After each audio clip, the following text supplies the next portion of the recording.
안녕하세요. 야단 만개입니다. 바람 살랑이는 이 좋은 날, 잠시 마음 쉬어가실 수 있도록 조용한 이야기 한 자락 들려드릴게요.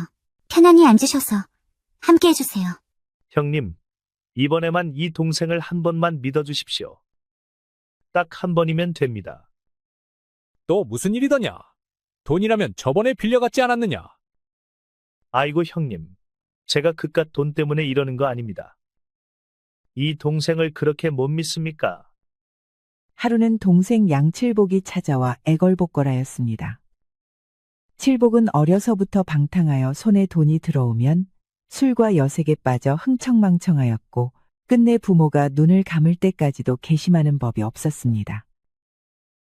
그날도 칠복은 형에게 제발 자신의 말을 들어달라며 매달렸습니다. 갑부 양칠득은 귀찮다는 듯 한숨을 내쉬며 동생의 성화에 못 이겨 이야기를 들어보았습니다. 제가 이번에 말입니다. 달래촌에 다녀왔지 않습니까? 헌데 그곳에서 일하는 역군들이 말하기를 이번에 새로운 쇠리 시설을 짓는다고 하더이다. 물길이 열리면 땅값이 천정부지로 오른다 하니 지금 사두기만 하면 형님 재산이 몇 곱절로 불어날 게 분명합니다. 또 그놈의 돈 타령이냐? 입만 열면 이익이니 땅이니 하니 내 놈은 언제 정신을 차릴 셈이냐? 형님, 돈이다가 아닙니다. 한번 생각해 보십시오. 수리시설이 들어서면 농사가 몇 배로 잘 될 것이고 가뭄 걱정도 없을 것입니다. 거기에 몇 푼 더 벌면 형님도 좋고 아랫사람들도 좋은 일이 아니겠습니까? 양칠득은 그 말을 듣고 잠시 생각에 잠겼습니다. 물길이 트이면 가뭄이 줄고 농사도 잘 될 터였습니다. 그러면 나도 자세히 알아보아야겠구나. 형님, 그럴 줄 알고 제가 다 알아봤습니다. 그 땅 주인도 팔 생각이 있다더이다. 지금은 헐값이니 이때 놓치면 더 큰 돈이 들 겁니다. 이건 역군들이 직접 한 말입니다. 오냐? 이번엔 제법 그럴듯한 이야기를 하는구나. 네가 말하는 그 땅과 계획, 내가 믿고 맡겨도 될 일이냐? 제발 믿어주십시오. 이번만은 진심입니다. 이 동생이 이번 기회에 꼭 사람 구실을 해보겠습니다. 동생은 두 손을 모으고 간절한 눈빛으로 형을 올려다보았습니다.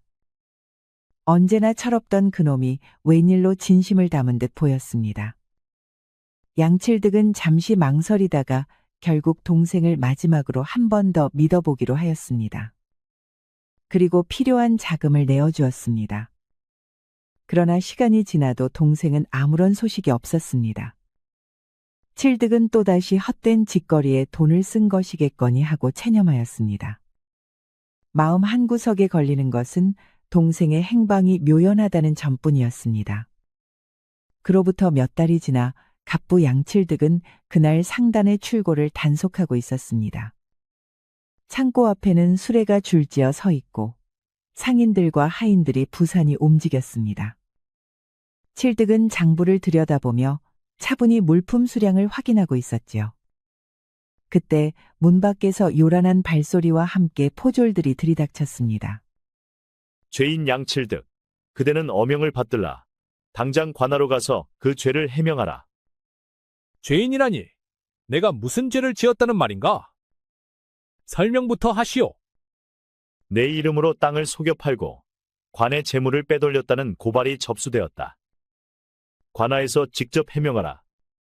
그럴 리가 없어. 그게 도대체 무슨 망발이오? 내 이름이 적힌 문서와 증거가 이미 확인되었다. 피해자들이 모두 너를 지목하고 있다. 당장 밖으로 나오라. 포졸들은 기세등등하게 칠득을 결박해 끌고 나갔습니다.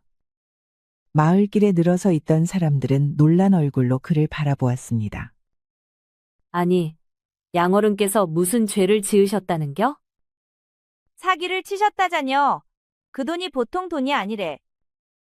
에이, 아직 진상도 안 밝혀졌는데 어찌 그런 말을 함부로 하는겨? 허나 사람 이름 모를 일이여. 부자라 해도 뒤가 구린 법이지. 양칠득은 그 말들을 들으며 이를 악물었습니다. 그에게 신세를 졌던 자들이 이제는 수군거리며 등을 돌리고 있었지요. 그를 끌고 간 포졸들은 관하로 들어서며 관찰사 앞에 세웠습니다. 관찰사는 매서운 눈빛으로 칠득을 노려보며 물었습니다. 칠득, 그대가 사람들을 속이고 땅 문서를 위조하여 부당한 거래를 한 혐의가 있다. 증거와 진술이 모두 그대를 지목하고 있다. 이에 대해 무엇라 해명하겠는가? 대감나리, 땅 문서 위조라니. 그건 처음 듣는 말씀이옵니다. 모든 일은 제 동생 칠복이 꾸민 것이옵니다. 저는 다만 그 말을 믿고 돈을 내어 주었을 뿐이옵니다. 네 동생이 이를 꾸몄다 하였느냐? 그렇다면 그 동생은 지금 어디에 있느냐? 행방이 묘연하옵니다. 허나 동생을 바로잡지 못한 제 불찰이 크다는 것 또한 잘 알고 있사옵니다. 칠득은 아는 바를 숨김없이 털어놓았습니다. 그러나 그 진심은 관찰사의 귀에 닿지 않았습니다. 네 이놈, 여기까지 와서 발뺌을 하느냐? 그것도 자리에 없는 동생을 핑계 삼아. 아니옵니다. 결코 그런 뜻이 아니옵니다. 시끄럽다.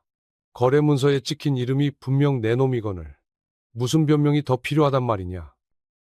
탐욕에 눈이 멀어 사람들을 속이고 남의 재산을 탐한 자에게 무슨 말씀이 통하겠느냐? 관찰사는 분노에 찬 얼굴로 책상을 콱 내리치며 외쳤습니다. 칠득, 그대의 재산은 모두 몰수하고 형틀에 묶어 태형백대를 시행하라. 명령이 떨어지자 포졸들이 달려들어 칠득을 형틀에 묶었습니다. 곧 장정이 곤장을 높이 들었습니다. 첫 곤장이 허벅지를 내리치자 칠득은 이를 악물고 고통을 참았으나 열대가 채되기 전에 비명이 터져 나왔습니다. 매질은 멈추지 않았고 곤장이 내리칠 때마다 피가 튀어 흙바닥을 적셨습니다. 형이 끝났을 때 칠득은 더 이상 일어설 수조차 없었습니다. 다리는 터지고 허벅지엔 피가 번졌으며 그 많던 재산은 하루아침에 관의 손으로 넘어갔습니다. 그렇게 칠득은 모든 것을 잃고 길바닥에 내앉았습니다. 다친 다리는 치료 한 번 제대로 받지 못한 채 썩어 들어가 끝내 절름발이가 되어버렸습니다. 뒤늦게 알게 된 것은 참담한 진실이었습니다. 동생 칠복이 말한 그 땅은 이미 남의 소유였고 모든 거래는 거짓이었습니다. 칠복은 형의 재산을 미끼로 사기를 쳤고 그 죄는 고스란히 칠득의 몫이 되어버렸습니다. 핏줄에게 속았다는 사실은 재산을 잃은 고통보다 훨씬 깊이 파고들었습니다. 칠득은 그날 이후 반쯤 넋이 나간 채 다리를 절며 이 마을 저 마을을 떠돌았습니다. 그야말로 죽지 못해 사는 인생이었습니다. 세월이 흘러 칠득의 머리와 수염은 희끗희끗 세어버렸습니다. 이제 그는 완전히 절름발이 거지가 되어 저작거리를 떠돌았습니다.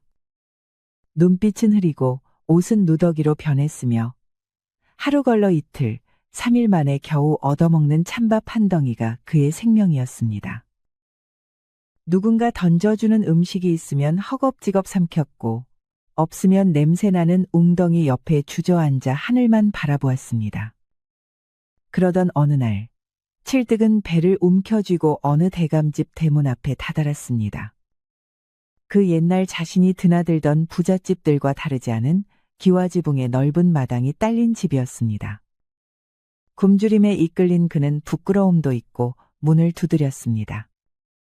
잠시 후 대문이 열리더니 머슴 하나가 나왔습니다. 귀찮다는 듯 칠득을 위아래로 훑더니 눈살을 찌푸렸습니다. 무슨 일이요? 나으리, 배가 너무 고파서 그런데 뭐든 좋으니 찬밥 한 덩이라도 부탁드립니다. 사흘째 아무것도 먹지 못하였사옵니다요. 오냐, 그래. 내 뭐라도 하나 가지고 나오마. 고맙습니다요. 고맙습니다. 칠득은 고개를 숙이며 거듭절을 하였습니다. 머슴은 문을 쾅 닫고 안으로 들어갔고 잠시 뒤 다시 문이 열렸습니다. 그는 양동이 하나를 들고 있었습니다. 칠득은 혹여 그 안에 밥이 가득 차 있을까 기대하며 눈을 반짝였습니다.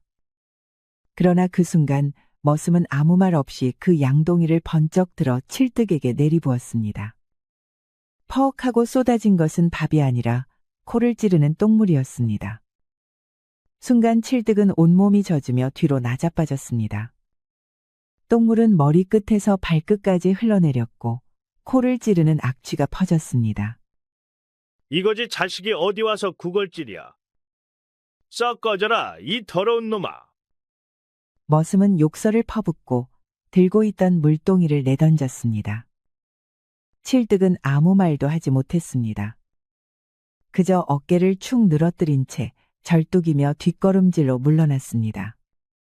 한때 세상을 호령하던 그의 발자국은 그날따라 유난히 작고 쓸쓸했습니다. 그러고 다시 절뚝이며 발걸음을 옮기려는 찰나 대문 안에서 누군가 황급히 뛰쳐나왔습니다. 잠깐만요. 거기 서 보세요. 맑고 단정한 음성이 공기 속에 울렸습니다. 칠득은 흠칫 놀라 뒤를 돌아보았습니다. 대문에서 나온 이는 고운 비단옷을 걸친 젊고 단아한 여인이었습니다.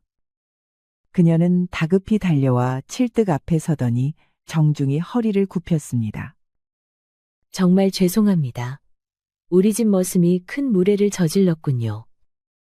부디 안으로 들어오시지요. 제가 정성껏 모시겠습니다.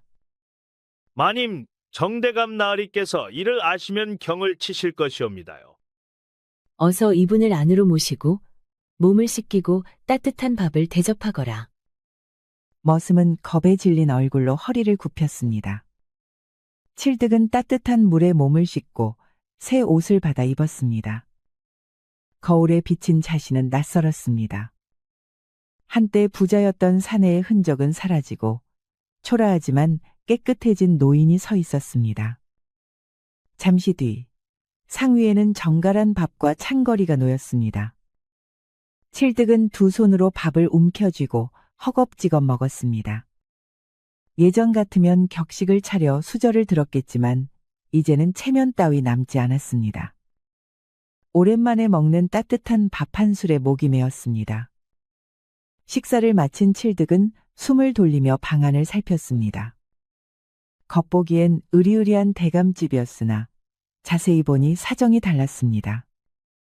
기둥에는 금이가 있고 마루는 틈이 벌어져 있었으며 찢어진 장지문에는 덧댄 종이가 보였습니다.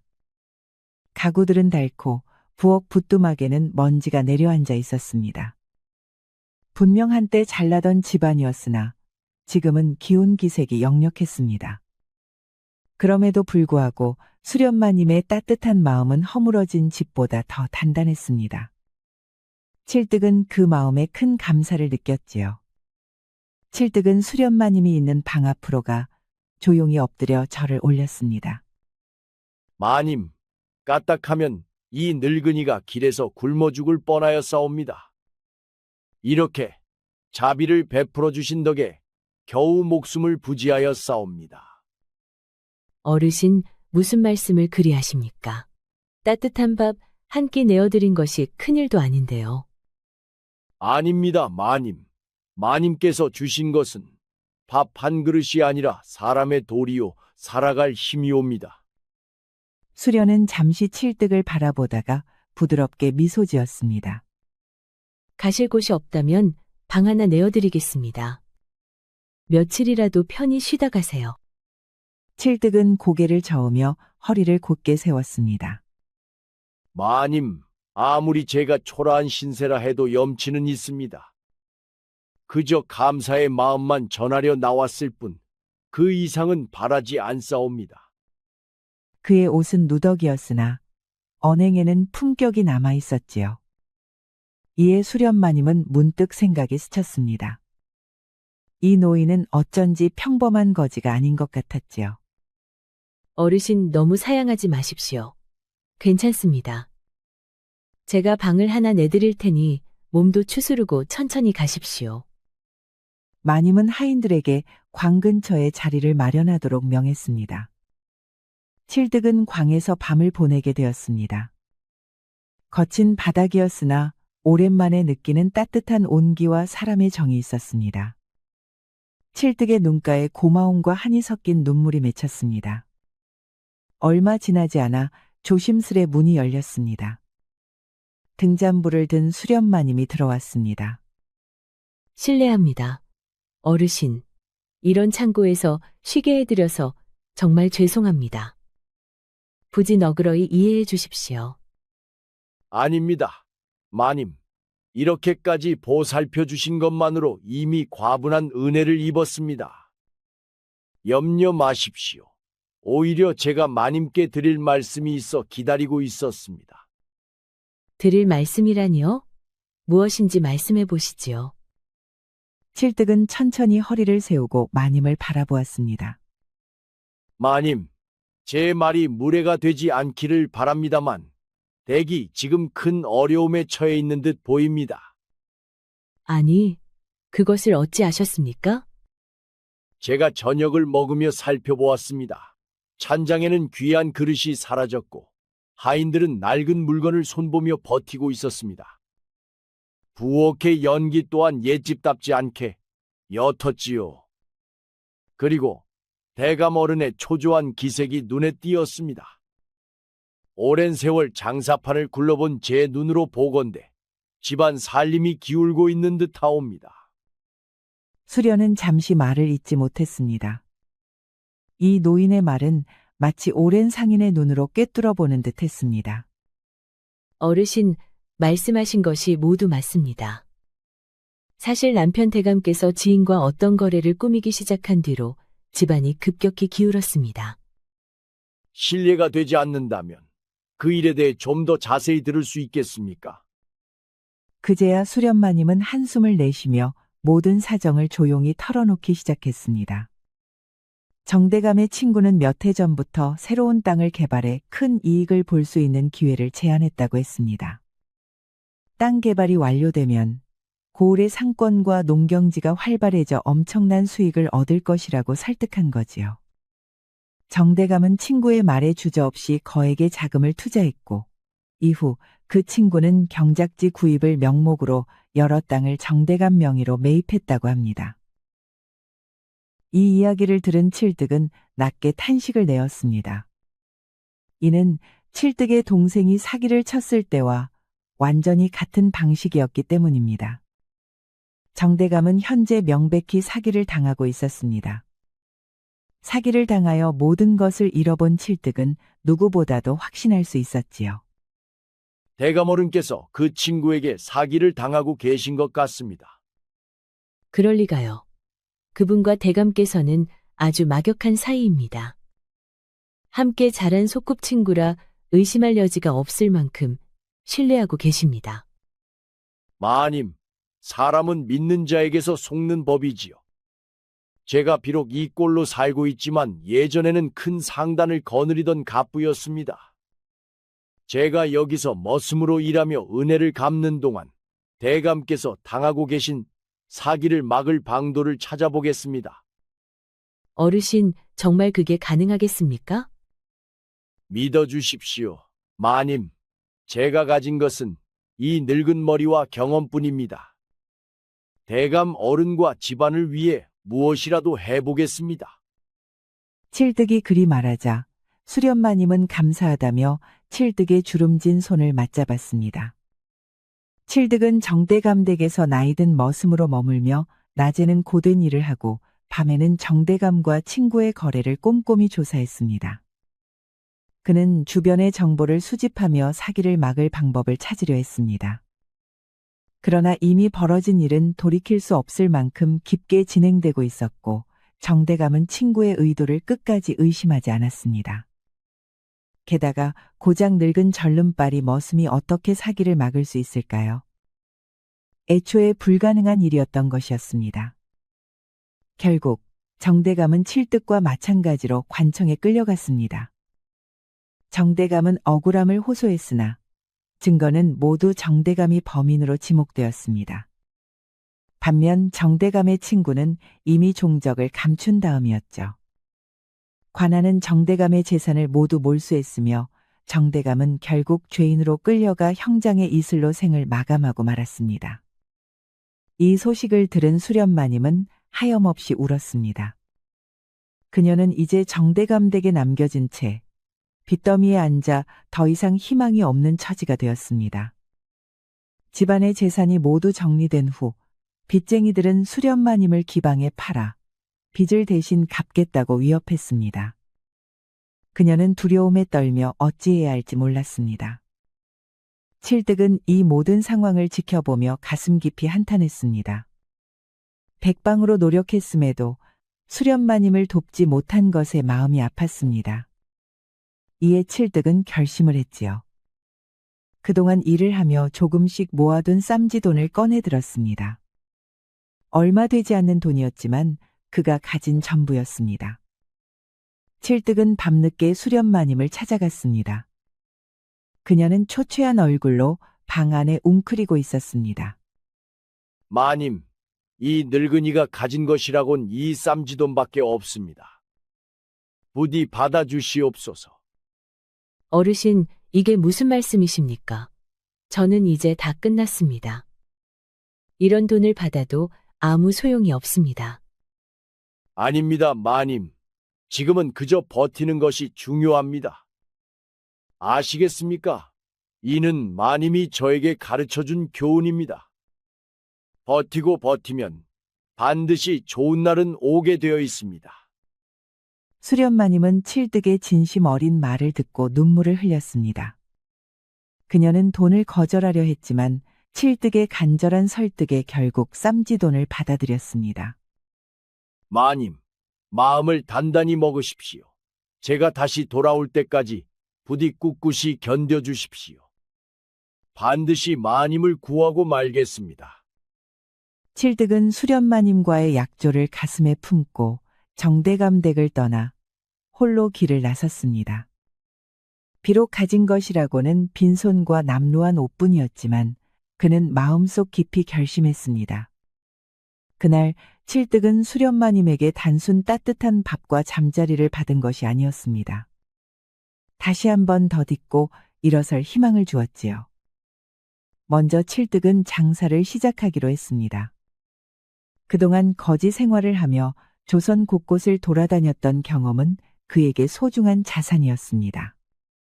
각 지역의 특산물, 상권의 흐름, 물가의 변동 등을 기억하고 있었기에 이를 발판으로 삼기로 했습니다. 처음 칠득은 한 시골 장터에서 노점상으로 나섰습니다.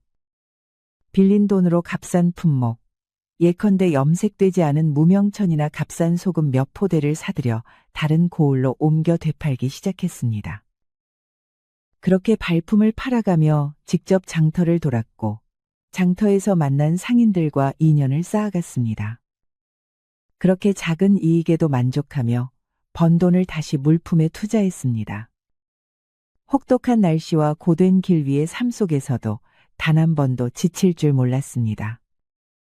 장사에 익숙해지며 칠득은 단순히 물건을 사고 파는 것을 넘어 상권의 흐름을 읽기 시작했습니다.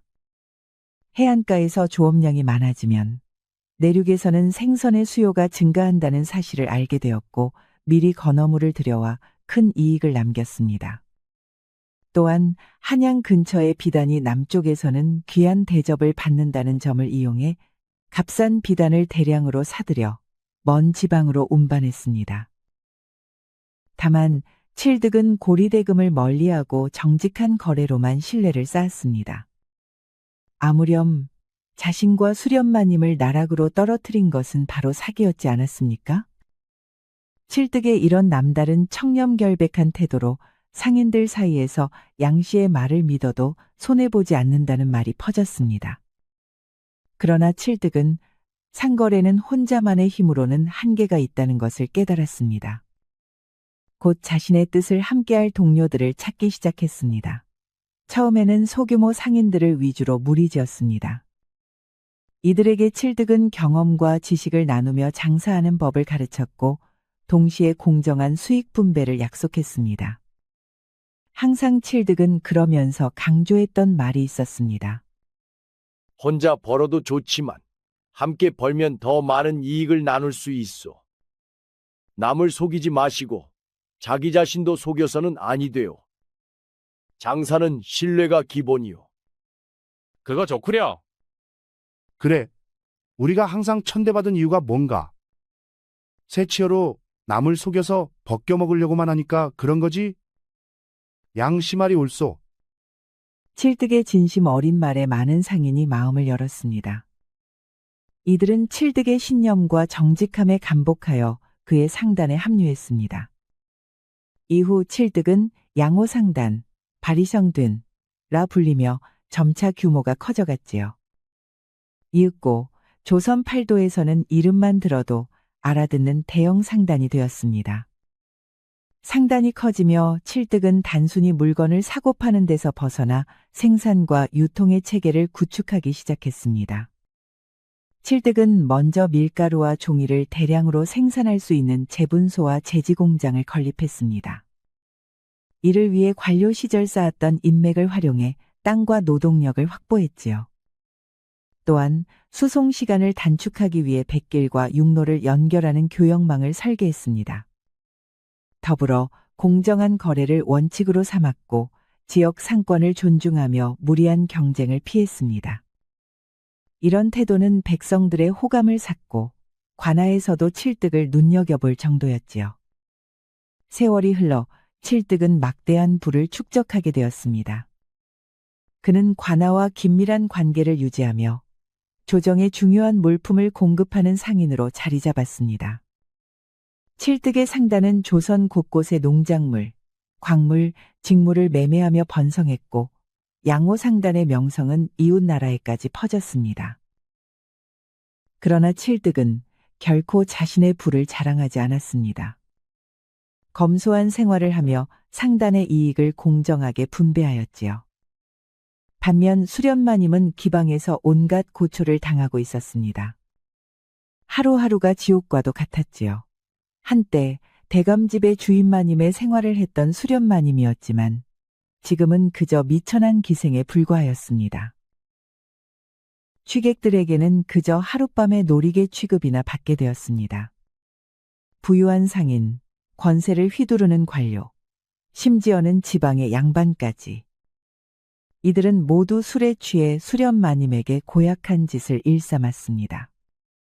어느 날 밤, 한 부유한 상인이 술에 취한 채 기방에 들이닥쳤습니다. 그자는 기생들을 무리하게 불러 모아 난장판을 벌이며 시끄럽게 웃어댔습니다. 그 중에서도 수련마님에게 눈길을 주더니 강제로 그녀의 손목을 잡아 끌었습니다. 이 손이 마님이었을 때의 손인가? 참 곱구나. 내가 한번 볼까? 나리, 제발 이러지 마십시오. 여기선 예의를 지켜주셔야 합니다. 수련마님이 정중히 거절했지만 상인은 웃음으로 일축하며 더욱 무례해졌습니다. 술에 취해 도취한 그는 억지로 그녀의 어깨를 감싸고 기생들이 보는 앞에서 굴욕적인 말을 퍼부었습니다. 마님이라던 사람이 여기까지 떨어졌다니 참 꼴이 좋구나. 내가 너를 구해줄 수도 있어. 어때? 내 첩이라도 될래? 수련마님은 치욕의 눈물을 삼키며 몸을 비틀어 도망치려 했지만 상인은 기생들을 둘러보며 손가락질했습니다. 봐라, 이녀는 아직도 옛버릇을 못 버렸구나. 아직도 자기가 마님인 줄 아는 것 같다. 어이구, 한심한 것. 상인은 그러면서 수련마님의 얼굴에 술을 냅다 부어버렸습니다. 수련마님은 두 눈을 질끈 감고 눈물을 삼켜야 할 뿐이었습니다. 이뿐만이 아니었습니다. 수련마님의 단아한 외모와 고상한 태도는 기생들 사이에서도 갈등을 불러일으켰습니다. 특히 기방의 막기생 춘홍은 수련마님을 시기했습니다. 춘홍이는 언제나 자신이 기방에서 가장 인기가 많다고 자부했지만 수련마님이 온후로 손님들의 관심이 분산되는 것을 견딜 수 없었습니다. 아이고, 마님께서 기방 생활이 마음에 드시나 봅니다. 우리 같은 천한 몸들과 섞이는 게 불편하지는 않으신지요? 그렇지 않습니다. 제가 어찌 감히 그런 생각을 하겠습니까? 수련마님은 갈등을 피하려 애썼지만 춘홍이와 그 패거리는 계속해서 수련마님을 괴롭혔습니다. 하루는 춘홍이 일부러 술상을 뒤엎고는 수련마님을 손가락질했습니다. 마님, 손이 느려서 술상이 다 엎어졌네요. 여기, 이걸 치우시죠. 수련마님은 억울했지만 묵묵히 바닥을 치우며 참았습니다. 그러나 그날 밤 기생들은 몰래 수련마님의 방에 몰려들어서 개인 물건을 빼앗아 눈앞에서 갈갈이 찢어버리기까지 했습니다. 이건 고고한 마님께 어울리지 않네요. 그렇지요? 수련마님은 그런 것을 보며 조용히 눈물을 흘리는 것외에는 방법이 없었습니다. 그렇게 기생들의 질투와 악의는 점점 심해졌고 수련마님은 매일 밤마다 불안과 치욕에 시달렸습니다. 기방 주인 또한 수련마님을 혹독하게 대하기는 마찬가지였습니다. 주인은 수련마님이 기방의 간판으로 삼기에 충분하다고 판단하여 매일같이 불러서 손님에게 접대하도록 강요했습니다.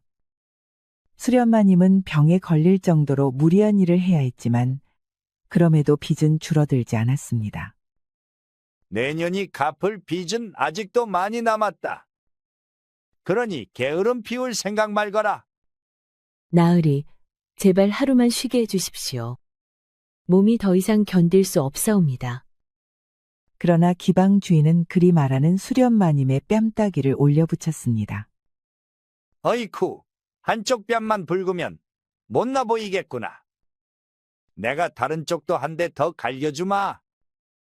그렇게 수련마님은 다른 쪽 뺨도 얻어맞아야 했습니다. 이에 기방 주인은 껄껄거리며 비웃었습니다. 양쪽 볼이 아주 보기 좋게 붓구나.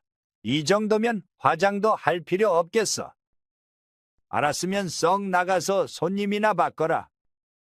그렇게 수련마님은 기방에서 매일같이 취객들의 희롱과 기생들의 괴롭힘으로 고통받았습니다. 그날 밤도 수련마님은 술시중을 끝내고 돌아왔습니다. 근데 돌아와서 보니 수련마님의 유일한 위안이던 어머니의 유품, 작은 은목걸이가 사라진 것입니다. 기생 춘홍과 패거리가 몰래 들어와 훔친 것이 분명했습니다. 결국 수련마님은 완전히 무너져서 주저앉아 울음을 터뜨렸습니다. 그러나 울음소리조차 큰 소리로 내지 못하고 손으로 입을 틀어막아야 했습니다. 누구도 수련마님을 위로해주는 이가 없었습니다. 며칠 후 기방 주인이 새로운 부유한 상인을 위해 특별히 수련마님을 준비시키라고 명령했습니다. 수련마님은 몸이 아파 자리에 누워 있었지만 주인은 가차없이 그녀를 일으켜 세웠습니다. 가짜는 핑계대지 말거라. 이번에 오신 손님은 양호상단의 대방님이란 말이다. 예, 나으리. 알겠습니다. 수련마님은 눈물을 머금고 거울 앞에서 화장을 고쳤습니다. 그러나 화장이 잘 먹지 않을 정도로 수련마님의 얼굴은 창백했고 피곤에 찌들어 있었습니다. 주인은 수련마님을 질책하며 화장품을 집어던졌습니다. 내 꼴을 봐라. 그 꼬라지를 보면 술맛이 다 달아나겠다. 수련마님은 간신히 눈물을 참으며 치장을 끝마쳤습니다. 그리고 곧바로 양호상단의 대방이 있는 방에 들어갔습니다. 처음 뵙겠습니다. 어르신, 이수련이라 하옵니다. 수련마님이 곱게 절하고 고개를 들었습니다. 양호상단의 대방은 백발의 흰 수염을 기른 노인이었습니다. 노인은 인자한 눈빛을 지녔으며 마치 상인이 아니라 선비 같은 품격을 풍기고 있었습니다.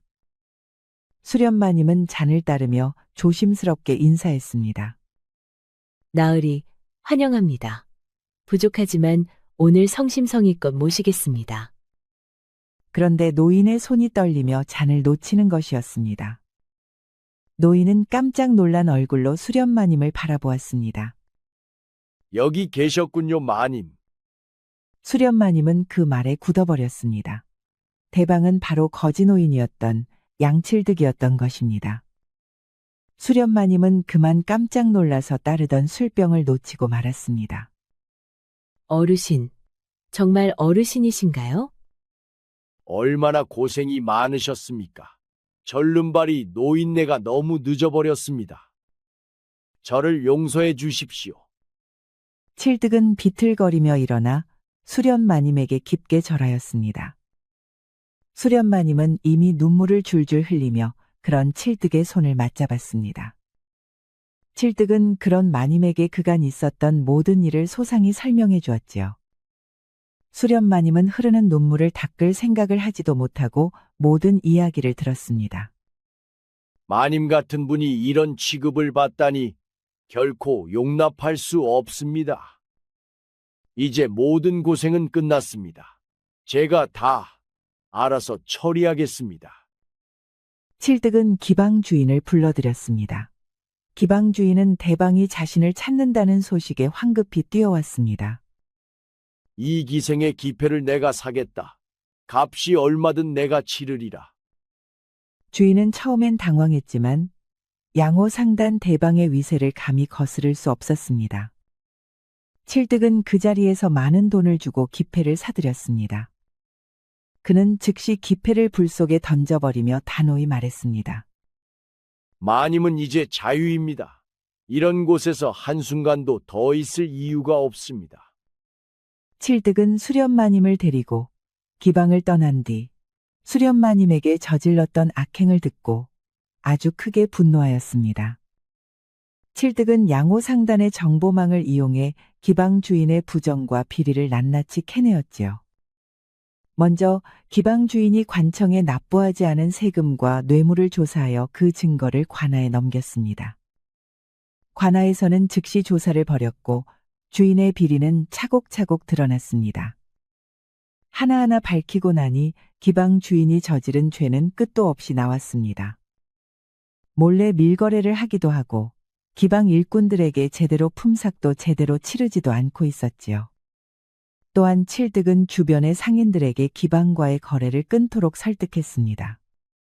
칠득의 신뢰를 받던 상인들은 그의 부탁을 거절할 수 없었고 기방은 필요한 물품조차 제대로 공급받지 못하게 되었습니다. 기방은 점점 운영이 어려워졌고 주인은 벼랑 끝에 몰리게 되었습니다. 마침내 관아에서 기방 주인을 체포하러 오던 날, 칠득은 수련마님과 함께 기방 앞에 서 있었습니다. 칠득은 주인을 향해 마지막 말을 남겼습니다. 남의 눈물을 값싼 돈으로 바꾼 업보가 결국 당신을 여기까지 이끌었소. 사람을 사람답게 대하지 못한 자의 말로가 어떠한지 똑똑히 보시오. 칠득의 엄숙한 선고에 주인은 아무 말도 하지 못하고 고개를 떨군 채 끌려가야 했지요. 기방 주인이 끌려간 뒤 칠득은 수련마님을 정성껏 보살피며 새로운 삶을 준비했습니다. 칠득은 수련마님이 과거의 고통과 치욕에서 벗어나 잃어버린 자존감을 회복할 수 있도록 힘썼습니다. 수련마님은 처음엔 자신의 불행한 처지에서 벗어나는 것이 실감나지 않아 혼란스러워했지만 칠득의 진심 어린 위로와 헌신에 점차 마음의 안정을 찾았습니다. 칠득은 수련마님을 위해 한적하고 아름다운 곳에 집을 마련하고 평온한 나날을 보낼 수 있도록 모든 노력을 다했습니다. 그리고 세월이 흘렀습니다. 칠득은 연로하여 몸이 쇠약해졌습니다. 병상에 누운 칠득은 마지막으로 수련마님의 손을 잡고 말했습니다. 마님, 제게 허락된 시간이 이제 얼마 남지 않은 것 같습니다. 실수도 하였지만 그럭저럭 후회 없는 삶이었습니다. 제가 가진 모든 것을 마님께 남기고 갑니다. 부디 행복하게 살아주십시오. 어르신 저를 구해주시고 이렇게 살 수 있게 해주신 은혜를 어찌 잊겠습니까? 감사합니다. 칠득은 미소를 머금고 눈을 감으며 평온하게 숨을 거두었습니다. 칠득의 유언에 따라 양호상단의 모든 재산은 수련마님에게 상속되었습니다. 수련마님은 칠득의 장례를 정성껏 치렀습니다. 수련마님은 칠득의 이름을 기리는 뜻에서 가난한 이들을 돕는 데 힘쓰며 많은 은혜를 베풀었답니다. 어르신, 이제야 알겠습니다. 진정한 분은 금전이 아니라 마음이었군요. 하늘은 마님의 마음을 아는지 모르는지 그날따라 시리게 푸르렀답니다. 우리 영상을 시청하신 모든 분들께 행복이 가득하길 기원하겠습니다. 구독과 좋아요, 알림 설정 부탁드려요. 이후에도 재미난 이야기가 많이 준비되어 있으니 다른 영상도 꼭 보러 와주세요.